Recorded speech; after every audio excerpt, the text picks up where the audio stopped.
Assalamualaikum warahmatullahi wabarakatuh.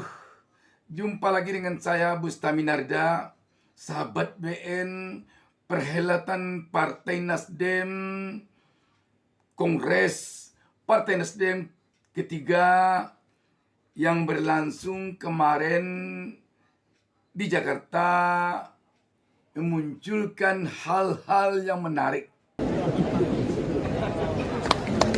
Anies.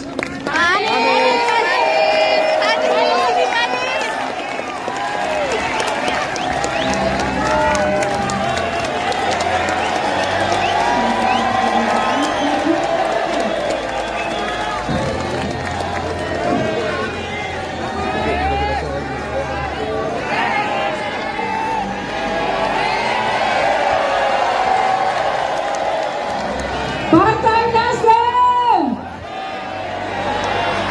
Partai Nasdem! Tepuk tangan dengan semua.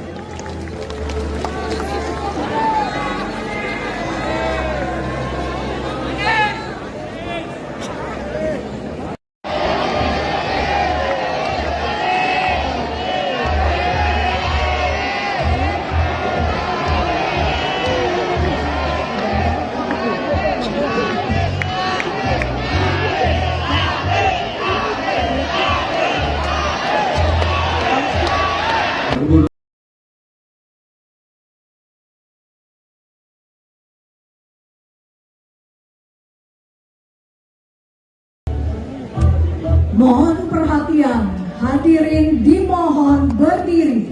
Presiden Republik Indonesia bersama Ketua Umum Partai Nasdem tiba di tempat acara.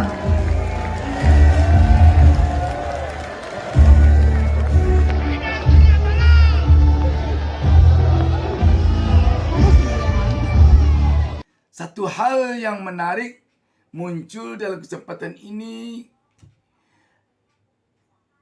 Anies Baswedan hadir dalam kesempatan kongres itu. Apa yang menarik dari kehadiran Anies Baswedan dalam kesempatan kongres itu?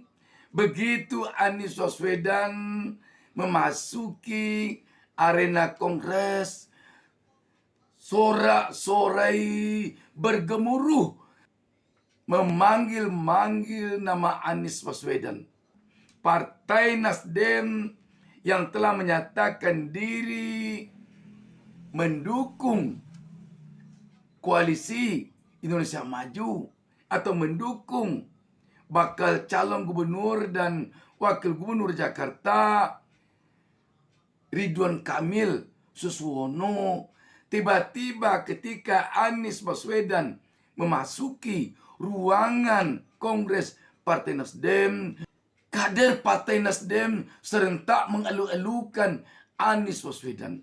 Berbeda dengan kedatangan Presiden Joko Widodo yang sama sekali tidak ada sorak-sorai mengeluh-elukan Joko Widodo. Selanjutnya, yang menarik pula dalam kesempatan ini, dalam pidato Presiden Joko Widodo dan pidatonya Ketua Umum Partai Nasdem Surya Paloh, tidak ada sepatah kata pun menyapa Anies Baswedan. Apakah dia sebagai mantan calon presiden? Apakah dia sebagai mantan menteri pendidikan? Apakah dia sebagai tokoh masyarakat? Ataukah dia sebagai mantan gubernur DKI Jakarta? Tidak ada sama sekali disebut-sebut oleh Presiden Joko Widodo maupun Surya Paloh Anies Baswedan dalam kesempatan ini. Keduanya tidak ada yang menyapa Anies Baswedan. Yang pada kesempatan ini Anies Baswedan duduk pada barisan paling depan. Bisik-bisik di tengah publik, ada yang mengatakan tidak disapanya Anies Baswedan oleh Presiden Joko Widodo di sepanjang dia berpidato pada kesempatan ini, bisa jadi karena mungkin Presiden Joko Widodo tidak tahu bahwa Anies hadir pada kesempatan ini. Walaupun Anies duduk di barisan depan, dan walaupun Presiden Joko Widodo mungkin mendengar suara sorak-sorai kader Partai Nasdem mengelu-elukan nama Anies. Selanjutnya, bisa jadi tidak disapanya Anies oleh Presiden Joko Widodo karena kebencian Presiden Joko Widodo kepada Anies sudah sangat memuncak, melampaui ubun-ubun. Ini bisa jadi. Selanjutnya, tidak disapanya Anies Baswedan oleh Ketua Umum Partai Nasdem Surya Paloh yang juga tentu sebagai tuan rumah dalam kesempatan ini pada sepanjang pidatonya. Bisa jadi karena Surya Paloh terlupa disebabkan begitu bersemangatnya dia berpidato pada acara yang sangat besar ini. Selanjutnya, bisa jadi juga karena Surya Paloh menimbang-nimbang perasaan Presiden Joko Widodo yang hadir pada kesempatan ini, yang sempat beberapa waktu lamanya ketika dia mendukung dan mengusung Anies pada Pilpres baru lalu, hubungan mereka sempat renggang karena berbeda dukungan. Presiden Joko Widodo mendukung Prabowo Gibran, sedangkan Surya Paloh mendukung Anies Caimin. Selanjutnya, bisa jadi juga karena ada ketakutan pada diri Surya Paloh kepada Presiden Joko Widodo ketika hendak menyapa Anies Baswedan pada kesempatan ini. Jangan-jangan nanti kalau dia menyapa Anies kena marah oleh Presiden Joko Widodo. Karena sekarang Partai Nasdem baru masuk bergabung ke Koalisi Indonesia Maju yang di dalamnya sebagai wapresnya nanti anaknya Presiden Joko Widodo bernama Gibran. Bisa jadi karena ketakutan Surya Paloh kepada Presiden Joko Widodo. Namun, kalaulah karena takut terhadap Joko Widodo, Surya Paloh tidak menyapa Anies, alangkah tragisnya. Tentu saja publik bertanya, apa yang ditakutkan benar oleh Surya Paloh kepada Presiden Joko Widodo? Adakah sesuatu yang membuat Surya Paloh sedemikian takutnya dengan Presiden Joko Widodo yang tak berapa lama lagi akan meninggalkan kursi jabatannya sebagai presiden?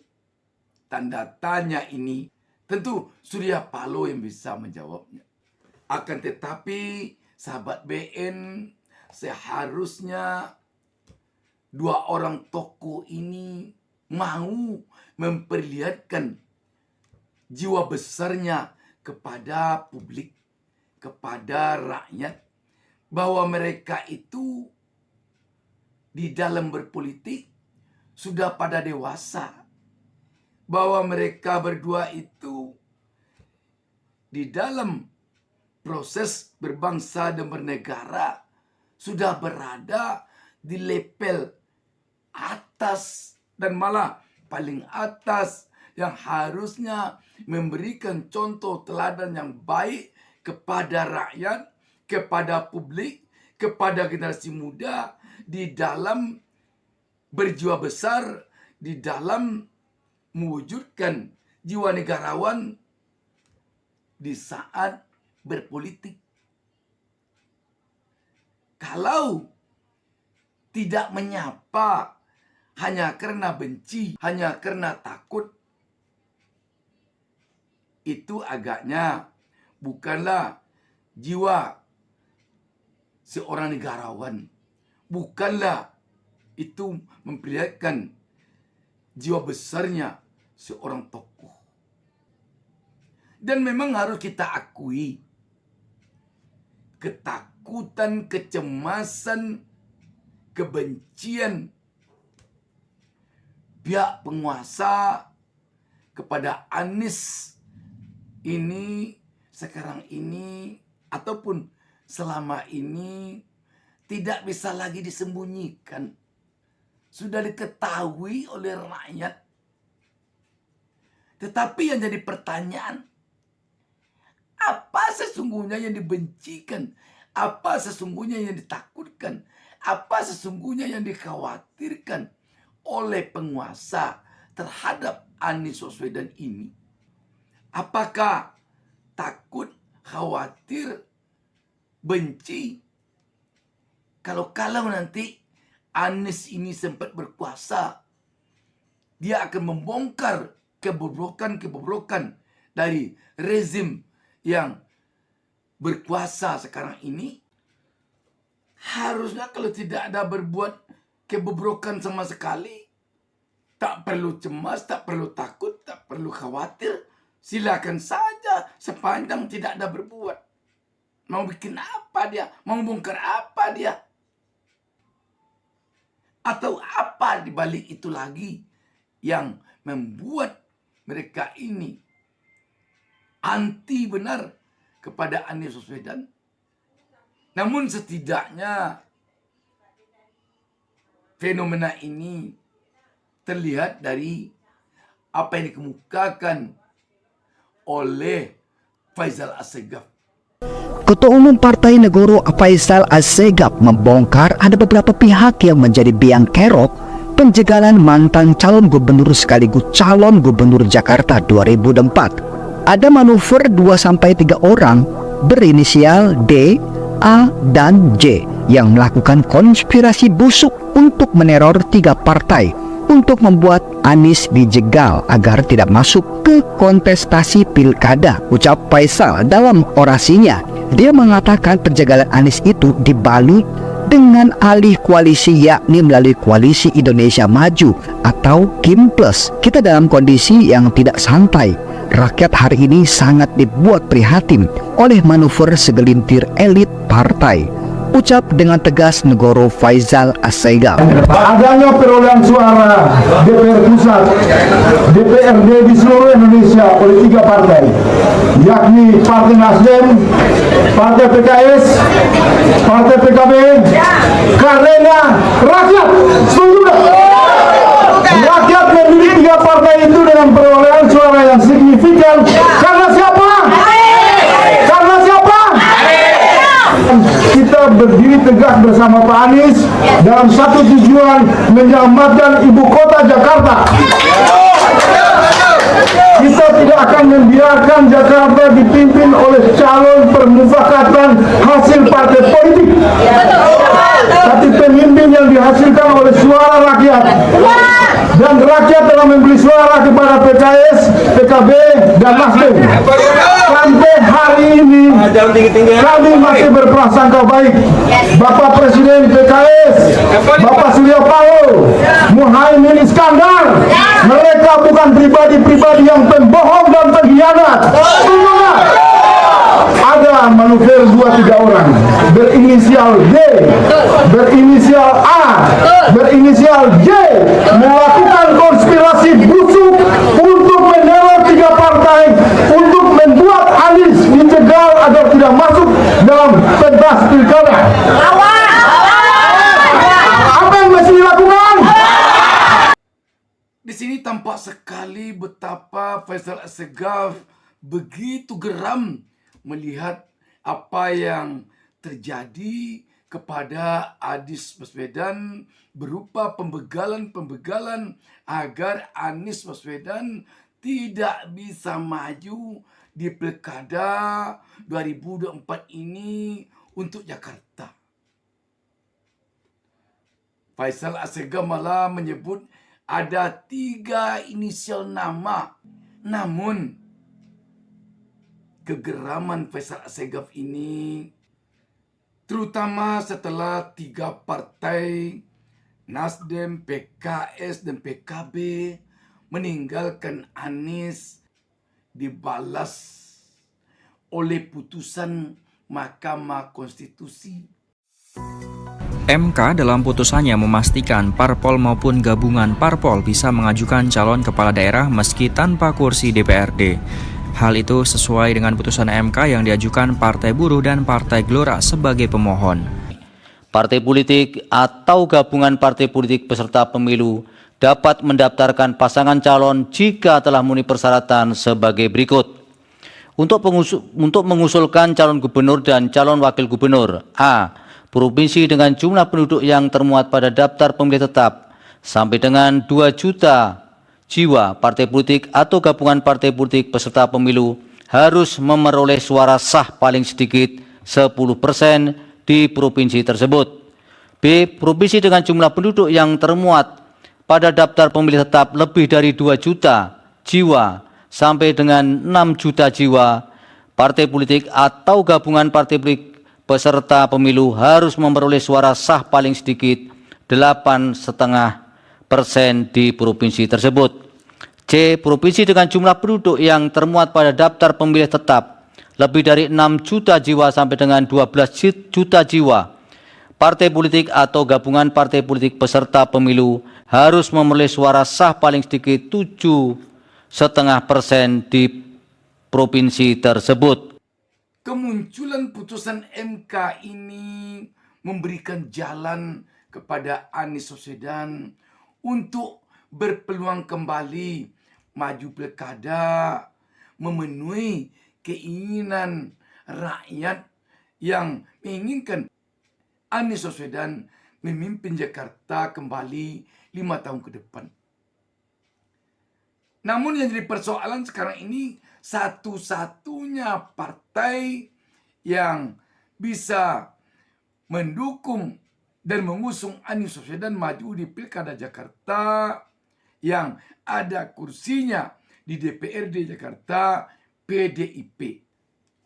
Tetapi seandainya ada pula tim operasi yang masuk ke PDIP agar Anies tidak didukung dan tidak diusung oleh PDIP, tampaknya rakyat Jakarta masih punya harapan kepada partai-partai kecil yang tidak punya kursi di DPRD Jakarta yang sekarang ini telah berkumpul dan telah mencapai angka 8%.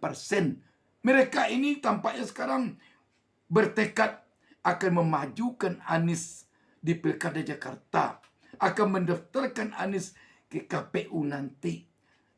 Jika PDIP masuk angin pula, sahabat BN, tampaknya kalau Allah ingin menjadikan Anies Baswedan, maka tidak akan ada yang bisa menghalangi.